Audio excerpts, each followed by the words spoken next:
성경 사사기 2장 11절부터 우리 19절까지의 말씀인데 먼저 11절부터 15절까지 봉독하도록 하겠습니다. 사사기 2장 구약성경 362쪽이네요. 구약성경 362쪽.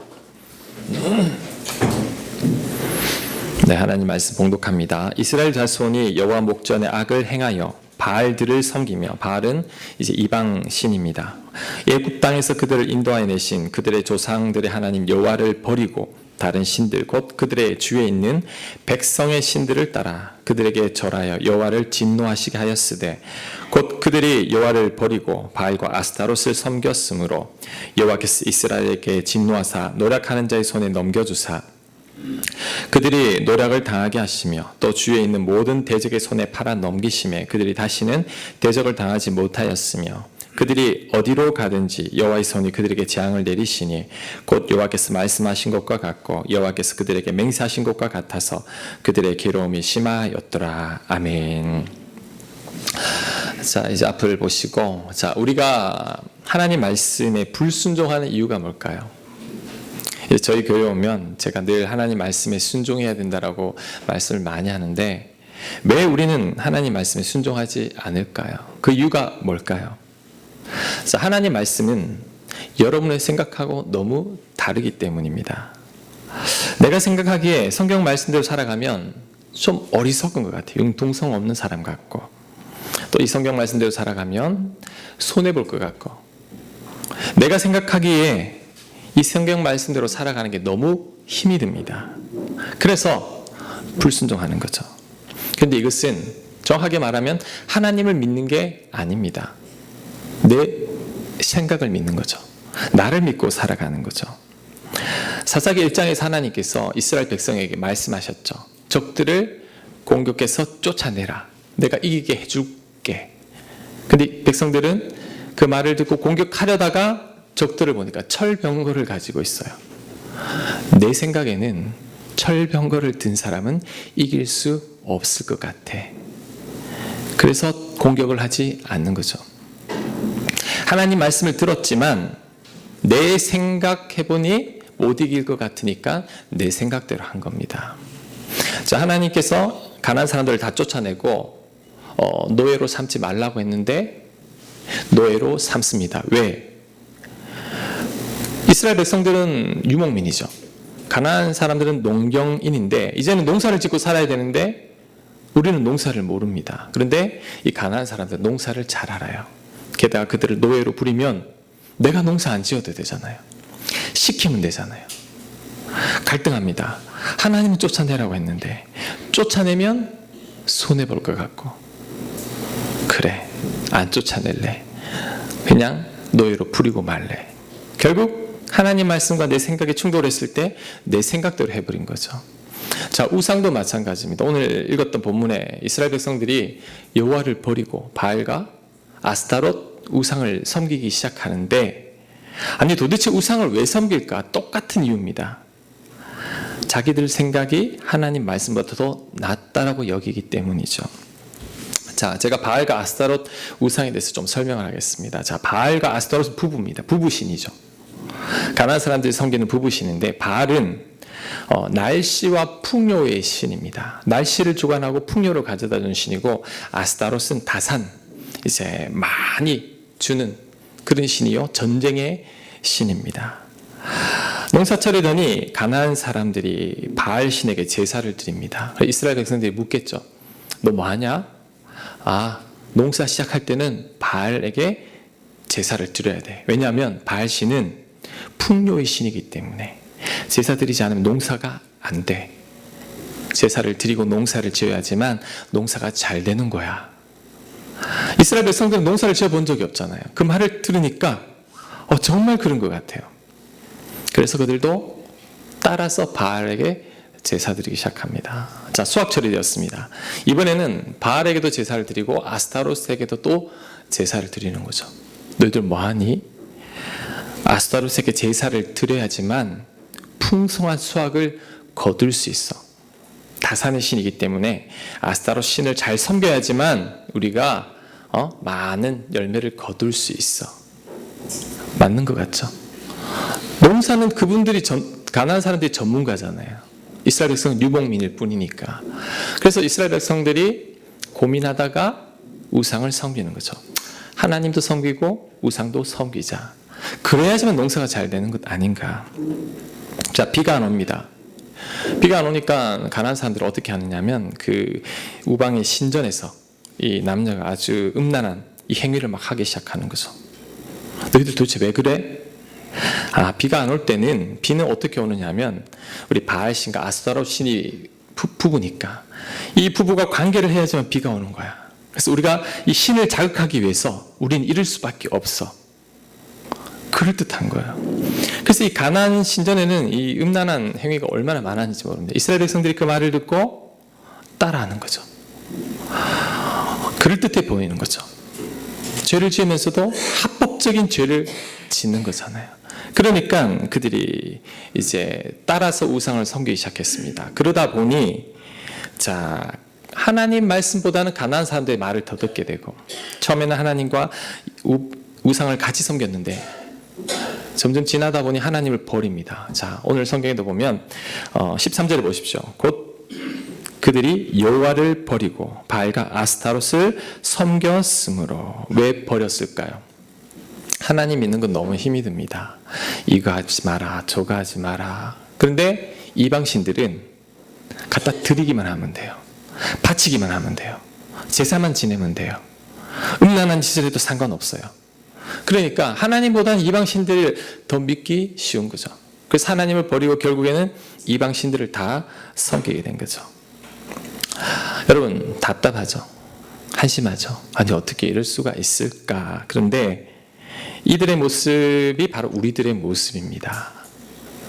자, 우리들도 여러분 하나님 말씀, 성경 말씀보다는 여러분 생각도 따르지 않나요? 성경 말씀과 여러분의 생각이 충돌할 때 여러분 어떻게 하나요? 하나님 말씀대로 합니까? 아니면 여러분 생각대로 합니까? 목사의 설교보다 옆에 사람, 친한 사람이 충고, 경험 많은 자들의 말이 더 귀에 들어오는 거죠. 성경 말씀대로 하면 힘들고 손해보는 것 같고 더 느린 것 같고 눈에 보이는 것도 없고 하나님 보이지도 않잖아요. 근데 내 생각대로 하면 속이 후련하죠. 사람들 의지하면 금방 답이 나옵니다. 그래서 우리는 하나님 말씀보다 내 생각을 더 따르고 사람들의 말을 더 듣는 거죠. 결국은 신앙이 아닌 사람들의 말을 그냥 따라가는 거죠. 제가 예전 그 교회에서 이제 젊은 부부들 매주 성경 공부를 했습니다. 성경 공부를 했는데 이제 제가 젊다 보니까 이제 우리 젊은 부부들 저한테 막 편하게 이야기를 하기 시작했어요. 그래서 제가 하나님 말씀에 순종해야 됩니다라고 말하니까 어떤 젊은 그 집사님 한 분이 남자분인데 목사님 직장생활 안 해봐서 그래요. 막상 사회생활 해보면 성경 말씀대로 하면 손해봅니다. 승진도 안 됩니다.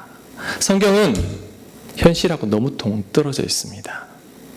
그래서 목사님, 그 성경 말씀대로 다 살 수 없는 겁니다. 지킬 수 있는 것만 지키면 돼요. 목사님이 아직 몰라서 그래요. 이렇게 저를 막 가르치는 거야. 성경 말씀대로 살아야 된다 그러니까 그게 아니라는 거죠. 그렇게 살아갈 수 없다라는 거죠. 여러분, 사사기 시대와 비슷하지 않습니까? 다 쫓아내는 것보다 노예로 부리는 게 낫습니다, 목사님. 철병거 가진 자들하고 싸워봤자 지면 어떡합니까? 죽으면 어떡합니까? 농사 지으려면 바알과 아스타롯 신도 섬겨야 농사가 잘 되는 거지, 안 그러면 비가 안 옵니다. 목사님이 뭘 몰라서 그래요. 이렇게 이야기할 수 있다는 거죠. 자, 저를 한번 따라해 보시기 바랍니다. 내 생각과 하나님 말씀은 늘 충돌한다. 불신의 사람은 이때 내 생각대로 산다. 믿음의 사람은 하나님 말씀에 순종한다. 이게 정말입니다. 충돌할 겁니다. 믿음의 사람은 이때 하나님 말씀을 따라 삽니다. 그런데 여러분, 막상 하나님 말씀대로 살면요, 힘들어요. 당장은 손해봅니다. 농사를 지으려는데 가난한 사람들 다 쫓아내면 난 농사 한 번도 안 지어봤는데 어떻게 지으라는 말입니까? 철병거 가진 자들하고 나는 철무기가 없는데 어떻게 싸워서 이기라는 겁니까? 힘들어요. 순종하면 고달파요. 하지만 하나님은 그래도 순종하라는 거죠. 왜? 당장은 힘들지만 나중은 잘 된다라는 겁니다. 결국 순종하는 자들이 승리한다라는 거죠. 자, 여호수아 1장 7절 말씀 우리 같이 읽습니다. 시작. 내게 명령한 그 율법을 다 지켜 행하고 우로나 좌로나 치우치지 말라. 그리하면 어디로 가든지 형통하리니. 뭐라고 말합니까? 율법 다 지켜 행하고 우로나 좌로나 치우치지 말라. 그리하면 어디로 가든지 형통할 것이다라고 약속을 했는 거죠. 그런데 우리가 이 형통을 맛보지 못하는 이유는 하나님 말씀과 내 생각이 충돌할 때 내 생각대로 산다라는 거죠. 하나님 말씀보다 내 생각이 더 옳다고 여기고 그대로 따라가기 때문에 우리가 인생에서 형통함을 누리지 못하는 겁니다. 자, 여러분 한번 물어볼게요. 여러분 지금 여호수아 1장 7절 말씀처럼 살았습니까? 아니면 사사기 백성들처럼 살았습니까? 우리들 대부분은 말씀대로가 아닌 내 생각대로, 내 경험대로, 내 지혜대로 살아왔다라는 거죠. 자, 그래서 우리 인생이 고달파지는 겁니다. 자, 여러분 이제는 여호수아 1장 7절 말씀처럼 하나님 말씀 붙들고 충돌할 때 여러분 생각이 아닌 하나님 말씀대로 살아가는 여러분들 되시길 간절히 축원합니다. 아멘. 이렇게 해야 됩니다. 자, 그렇다면 하나님 말씀이 아닌 내 생각과 가난한 사람들의 말을 듣고 산 이스라엘 백성들의 결과가 어떻게 되었을까요? 자, 14절 15절 다시 한번 읽겠습니다. 우리 같이 읽겠습니다. 시작. 여호와께서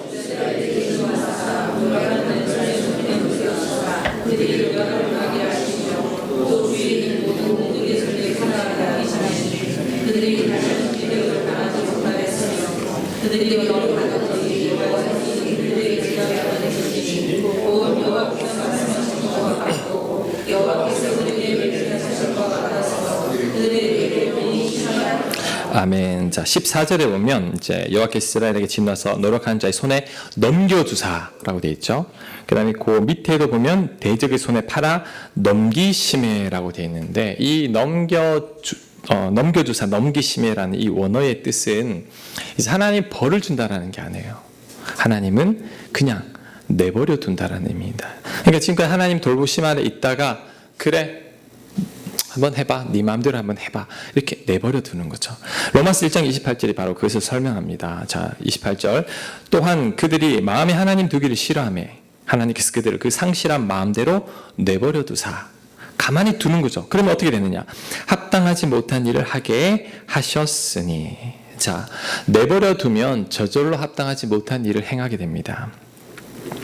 하나님이 우리를 간섭하지 않으시면 우리는 저절로 죄짓게 되고 그 죄로 말미암아 고통을 받게 됩니다. 우리는 가만히 두면 죄짓게 되어 있습니다. 자, 불순종의 결과 당장은 편하죠. 당장은 잘 사는 것 같죠. 농사가 잘 되는 것 같았지만 자, 한 세대가 안 되어서 이스라엘 백성들은 하나님을 다 버렸습니다. 여호와가 누구야? 바알은 알고 아스타롯은 알아도 여호와가 누군지를 모르게 되었습니다. 완전히 하나님을 떠나버리게 된 거죠. 여러분, 하나님의 징계는 그냥 은혜를 거두시는 겁니다. 그 자체가 징계가 됩니다. 교인분들 만나면 이런 말들을 많이 합니다. 하나님 나한테 벌 주셨어요 라고 말들을 많이 하는데 하나님 잘 벌 주지 않습니다. 징계의 매를 그리 들지 않습니다. 정말 하나님께서 떠나서 이제 하나님 버릴 것 같으면 그때 손을 대지, 대부분 하나님 손을 대지 않습니다. 왜? 하나님 그냥 가만히 간섭하지 않으면 우리는 죄 지을 수밖에 없는 존재가 되어버리는 거죠. 탕자가 아버지한테 재산을 달라고 해서 떠나잖아요. 자, 죽을 고생을 합니다. 아버지가 벌 준 건가요? 아니죠. 아버지의 그 은혜를 떠나는 순간 아들은 고생하게 되는 겁니다. 자, 여러분 마찬가지입니다. 우리는 하나님 간섭하지 않으면 고난이 옵니다. 하나님 우리를 그냥 가만히 내버려 두면 우리는 고통받을 수밖에 없는 존재가 된다는 거죠. 하나님께서 우리를 간섭해 주어야 합니다. 하나님 우리를 늘 은혜의 품 안에 품고 있어야 되는 거죠. 안 그러면 우리 인생은 고달파지는 거죠. 자, 다시 한번 따라해 볼게요. 우리는 하나님의 은혜로만 살 수 있다. 간섭이 사랑이다. 우리는 하나님 은혜로만 사는 자들이지 내 힘으로 사는 자가 아닙니다. 근데 제가 안타까운 게 있어요. 그게 뭐냐면 이제 교인들을 바라볼 때 하나님 은혜로 사는 분들이 있지만 간혹가다 내 힘으로 사는 분들이 있습니다. 내 힘으로 살고 내 지혜로 살고 내 돈으로 살고 자기 능력으로 살아가는 거죠. 근데 신앙은 내 힘으로 사는 게 아니고 하나님 힘으로 하나님 은혜로 사는 거죠. 그래서 제가 성경 말씀 중에 내 힘으로 사는 자들에 대한 성경 말씀이 있습니다. 그게 바로 잠언 1장 29절입니다.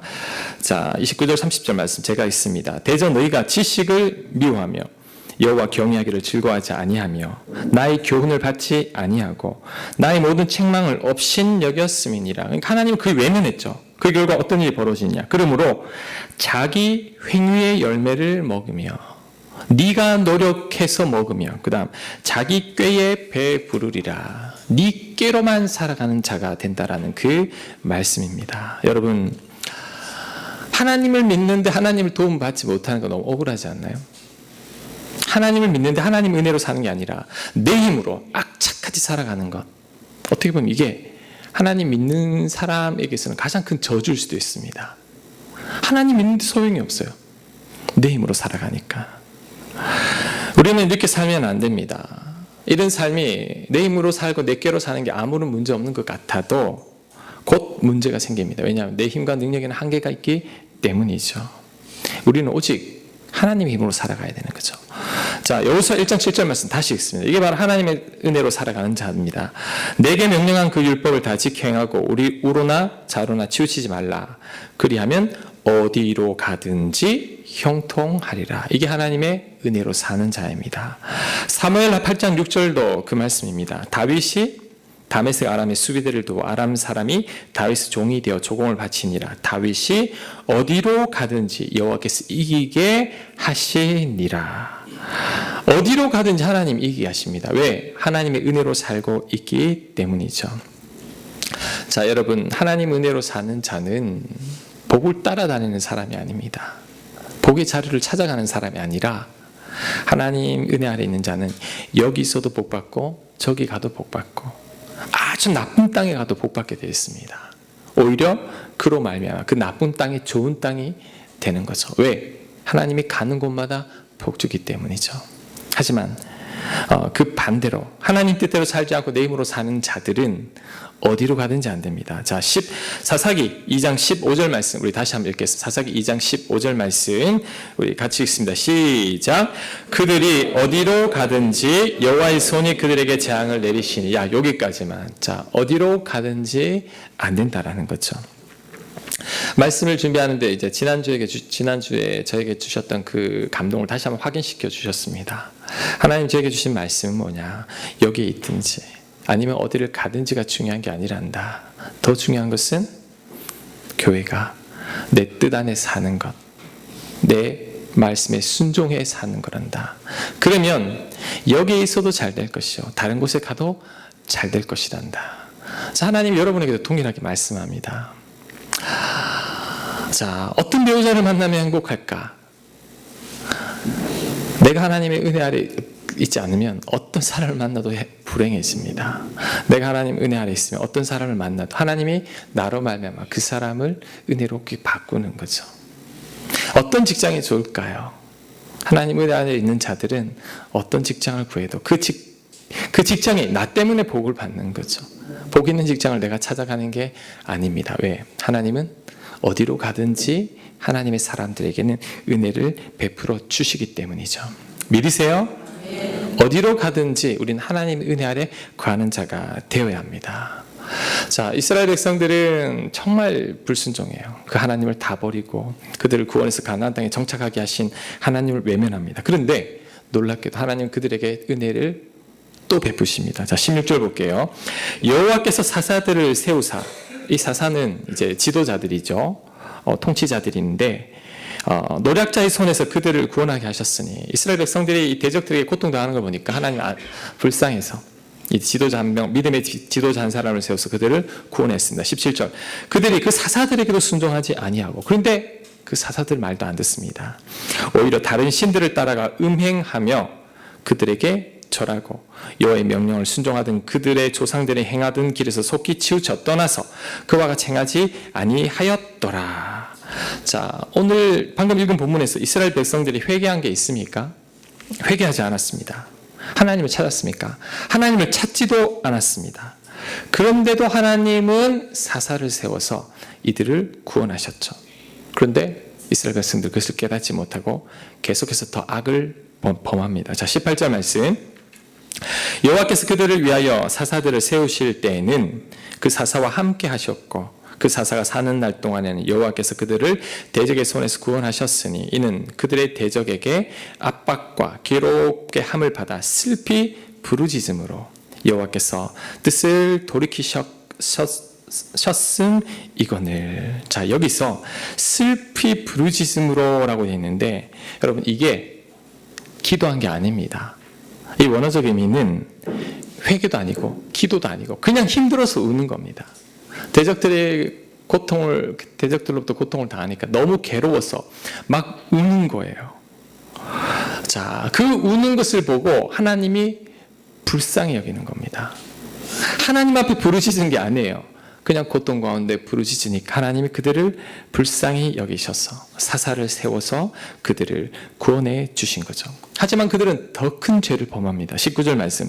그 사사가 죽은 후에는 그들이 돌이켜 그들의 조상들보다 더욱 타락하여 다른 신들을 따라 섬기며 그들에게 절하고 그들의 행위와 패역한 길을 그치지 아니하였으므로 여전히 그들은 죄를 저질렀다라는 그 말씀입니다. 자, 여러분 여기서 보면 특별히 18절 말씀, 자, 슬피 부르짖음으로 여호와께서 뜻을 돌이키셨음이거늘. 자, 여호와께서 뜻을 돌이키셨다라는 이 단어가 눈에 들어오는데 지금 뜻을 돌이켜야 할 사람들은 누굽니까?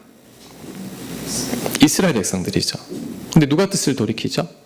하나님이 뜻을 돌이키셨습니다. 왜 하나님이 뜻을 돌이키셨을까요? 불쌍해서 우는 모습을 보니까 마음이 아파서. 그래서 하나님께서 그냥 은혜를 베푸신 겁니다. 그런데 이스라엘 백성들은 막 고통 가운데 울부짖다가 하나님이 사사를 통해서 좀 풀어주면 또 악을 저지르는 거예요. 하나님 또 내버려 둡니다. 그러니까 더 고통스러우니 또 울부짖죠. 불쌍해서 또 사사를 보내줍니다. 살만하면 또 죄짓고 또 우상 숭배하고 음란한 짓을 행하고 또 가만히 두면 또 고통받고 또 불쌍해서 사사를 보내주면 계속 반복되는 거죠. 이런 역사를 언제까지 하느냐? 수백 년 동안 계속해서 반복합니다. 여러분, 이 모습도 우리들의 모습입니다. 우리들도 하나님을 떠나 내 마음대로 살다가 고통을 받죠. 고난을 만나죠. 그럼 어떡하죠? 울부짖죠. 그런데 이 울부짖음도 완전한 회개는 아닙니다. 너무 힘들어서 그냥 우는 거죠. 그냥 하나님 찾는 거죠. 근데 하나님 불쌍히 여겨주셔요. 우리에게 은혜를 베풀어 주시면 감사합니다라고 하지만 얼마 못 갑니다. 또 죄짓죠. 또 하나님 말씀대로 살지 않죠. 그러다가 또 고난 당하면 또 울죠. 그럼 하나님 또 우리를 불쌍히 여겨주시는 거죠. 이게 계속 반복된다라는 거죠. 여러분, 자, 저를 보세요. 우리 인간들의 모습입니다. 이게 하나님이 이 성경 말씀을 통해 우리들의 모습을 보여주는 거예요. 우리는 살만하면 하나님을 떠나요. 살만하면 다시 죄짓고 하나님의 은혜를 베풀어 주는 것도 잠깐, 울부짖는 것도 잠깐, 돌아서면 또 하나님을 떠나는 게 우리 인간들의 본성이라는 겁니다. 그래서 로마서 3장 10절에 이렇게 이야기합니다. 의인은 없나니 하나도 없으며 깨닫는 자도 없고 하나님을 찾는 자도 없고 다 치우쳐 함께 무익하게 되고 선을 행하는 자는 없나니 하나도 없도다. 자, 이것이 우리들의 모습이라는 거죠. 하나님은 창세일에 지금까지 계속해서 이것을 반복하시다가 하나님께서 도저히 안 되겠다. 내가 노아 때처럼 어떤 심판도 해봤지만 그것도 안 통해요.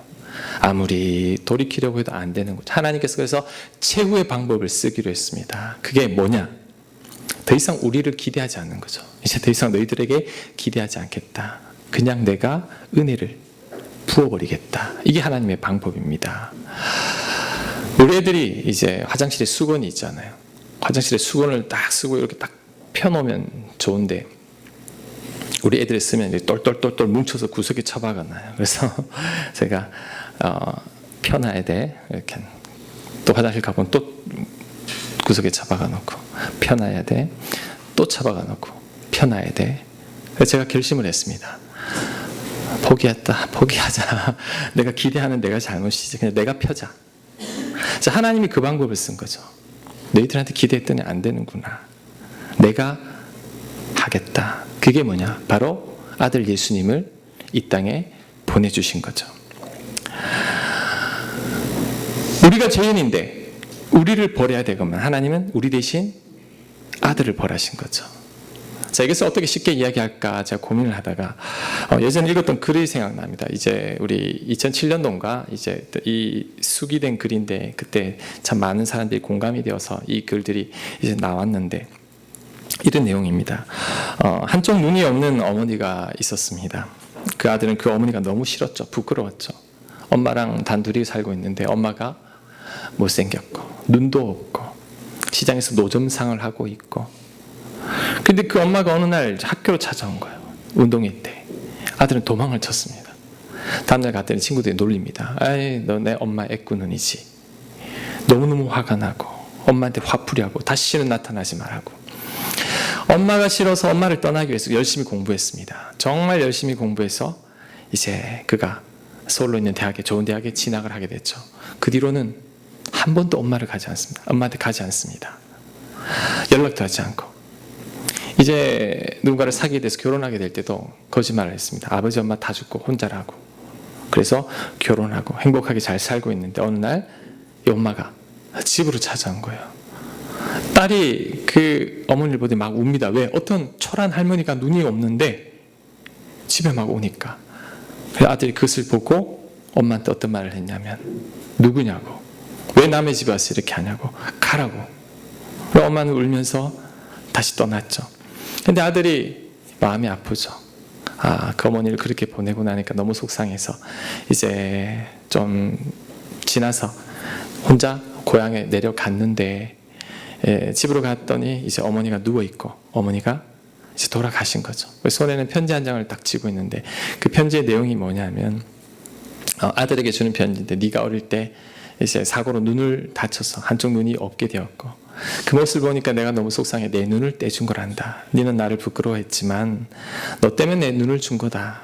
내가 이제 살 날이 얼마 남지 않았다는 것을 깨닫고 너 마지막으로 한번 보려고 너 집에 갔었는데 네가 그렇게 나를 박대했단다. 그래도 아들아 나는 너를 사랑한다. 행복하게 잘 살아라. 아들이 그 편지를 읽고 이제 막 오열을 하는 거죠. 엄마가 나 때문에 이렇게 눈을 잃게 되는데 난 그것도 모르고 엄마를 그렇게 핍박했다니 통곡하고 후회하고 그래도 어떡합니까? 엄마는 떠나버렸는데 저는 하나님과 예수님의 사랑이 이 엄마의 사랑이라고 생각합니다. 엄마가 왜 눈을 잃었죠? 아들 때문이죠. 하나님이 왜 아들을 이 땅에 보내셨죠? 우리 때문이죠. 예수님이 왜 죽어야 했죠? 우리 때문이죠. 아니 예수님이 왜 꼭 죽어야 합니까? 안 죽으면 안 됩니까? 죽어야 합니다. 왜? 우리 하나님은 공의의 하나님, 정의의 하나님, 공평하신 하나님이거든요. 여러분 정치인들이 공직에 있을 때 많은 비비를 저지르고 재산을 축적했다면 그냥 용서하고 눈 감아주면 됩니까? 아니죠. 그건 공의가 아니죠. 대기업 임원들이 편법과 비리로 가난한 사람들의 돈을 착취하고 돈을 벌었다면 눈 감고 모른 척 해주는 게 정의입니까? 아니죠. 그들은 처벌을 받아야 합니다. 하나님은 그런 분이죠. 하나님은 죄를 용서하되 그 죄에 대한 대가는 받아야 된다는 거죠. 그 죄에 대한 대가를 받으려니 우리는 끝이 없는 거예요. 왜냐하면 계속 죄를 지으니까. 그래서 하나님께서 그 죄에 대한 벌을 예수님이 대신 받게 했습니다. 우리를 벌 줘야 하건만 예수님을 벌 주셨고 우리가 십자가에 못 박혀야 했건만 하나님께서 예수님이 대신 십자가에 못 박으신 거죠. 예수님이 왜 죽었냐? 우리 때문이죠. 그 사실을 믿고 그 사실을 깨달을 때 아들을 주신 하나님의 사랑을 하나님이 놀라운 조건을 허락하셨습니다. 네가 그 사랑을 받아들이고 믿을 때 너희들의 모든 죄를 용서해 주겠다. 그리고 내 자녀로 삼겠다라고 말씀하신 거죠. 자, 여러분, 우리가 그 사랑을 받을 자격이 있습니까? 자격이 없습니다.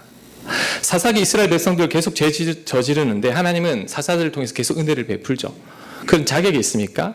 자격 없어요. 아무런 자격 없는데도 이스라엘 백성들에게 은혜를 베풀었던 것처럼 하나님은 지금 우리에게도 아무런 자격 없는 우리에게 은혜를 베푸는 거죠. 엄마가 아들 때문에 외눈이 되었고 그렇게 외롭게 죽어갔다는 것을 알았을 때 아들은 엄마 앞에 펑펑 울 수밖에 없는 거죠. 왜? 그 사랑을 뒤늦게 깨달았기 때문이죠. 마찬가지로 나를 사랑하셔서 아들을 주신 하나님 사랑을 깨닫게 되면 펑펑 울게 되어 있습니다. 찬송가 가사처럼 늘 울어도 그 큰 은혜 다 갚을 수 없네. 암만 울어도 그 사랑 그 은혜를 갚을 수가 없는 거죠. 왜? 그 사랑에 압도되었기 때문에. 그 사랑에 완전히 내가 침몰되어 버렸기 때문이죠. 그 사랑을 우리가 받고 있다라는 거죠. 자, 요한일서 4장 9절이 그 사랑을 잘 설명해 주는 구절입니다. 제가 읽습니다. 하나님의 사랑이 우리에게 이렇게 나타난 바 되었으니 하나님이 자기의 독생자를 세상에 보내심은 그로 말미암아 우리를 살리려 하심이라. 나 살리려고, 나 구원하려고, 나에 대한 기대를 저버리고 이제는 하나님의 은혜로 나를 구하려고 그 아들을 주신 거죠. 사랑은 여기 있으니 우리가 하나님을 사랑한 것이 아니요, 우리는 하나님 사랑하지 않습니다. 이스라엘 백성도 하나님 사랑하지 않았고 지금 우리들도 하나님 사랑하지 않습니다. 여전히 하나님 사랑한다면 이렇게 살지 않거든요. 말씀대로 순종하면서 사는데 하나님을 사랑하지 않는 거예요. 그래도 하나님은 우리를 사랑하사 우리 죄를 속하기 위해서, 없애기 위해서 화목제물로 그 아들을 보내셨음이니라. 그래서 예수님을 주셨다라는 거죠. 그 예수님 믿을 때 구원받고 죄 용서받고 더불어 하나님이 뜻하지 않게 선물 하나를 2개를 더 주십니다. 어떤 선물? 우리가 그 하나님의 사랑을 받아들일 때 우리에게 성령님을 주시는 거죠. 하나님의 영을 우리 안에 머물게 하고 그 다음 영생을 선물로 또한 주는 겁니다. 우리는 그냥 받기만 하면 되죠. 아무런 자격 없는 우리들이. 여러분, 사사기 시대 때부터 지금까지, 아니 창조부터 지금까지 하나님 그 사랑을 계속 부어주셨는데 우리는 그 사랑을 모르는 거예요. 깨닫지 못하는 겁니다. 하지만 이제 예수 그리스도로 말미암아 이제 그 사랑을 깨닫기 시작하는 사람들이 생겨났습니다. 하나님 우리를 얼마나 사랑하는지 그 사랑을 깨달은 자들이 인생이 바뀌게 되고 그 사랑을 깨달은 자들이 하나님을 위해 살아가고 싶은 거죠. 내 삶을 다 드려도 아깝지 않은 거죠. 왜? 내가 받은 사랑이 너무나 크기 때문이죠. 교인분들이 이런 말을 합니다. 하나님은 저를 사랑하지 않는 것 같습니다. 몰라서 그렇죠. 몰라서. 안 하면 그런 소리 못합니다. 얼마나 나를 사랑하고 계시면 자신을 다 주기까지 하셨겠습니까? 늘 죄짓고 그래도 하나님은 또 다가오셔서 또 은혜를 부어주시는 거죠. 우리가 울면은 그걸 못 참습니다. 하나님은 불쌍해서 또 은혜를 부어주시고 그래도 우린 또 죄짓고 하나님 떠나고 그래도 또 사랑한다고 다가오시고 이게 바로 하나님의 사랑이라는 거죠. 여러분, 그 사랑을 받아들이고 그 사랑을 온전히 믿는 저와 여러분들 되시길 바랍니다. 그 덕분에 우리가 하나님의 자녀가 되었고 이 자리에서 하나님께 감사함으로 예배를 드리는 게 되는 겁니다. 이게 은혜입니다. 아무런 자격 없는 내가 하나님의 자녀가 되고 그 놀라운 사랑을 받게 돼. 이게 은혜라는 거죠. 공짜로 자격 없는 나에게 주어주신 그 하나님의 은혜입니다. 오늘 이스라엘 사사기 백성들 하나님을 모른다고 했던데도 하나님 그들에게 다가갑니다. 지금도 여러분에게 다가가고 있습니다. 내가 너를 사랑하노라. 여러분 이 자리에 있는 게 우연이 아닙니다. 내가 너를 사랑하노라. 네가 내 사랑을 알았으면 좋겠단다. 하나님 이렇게 말씀하고 있는데 이제 여기 계신 모든 분들은 그 사랑과 은혜를 꼭 깨닫고 그 사랑과 은혜 안에 늘 머무시기를 간절히 축복합니다. 아멘. 자, 우리 찬양교회 은혜로다라는 찬양이 있어요. 은혜로다. 우리 PPT 좀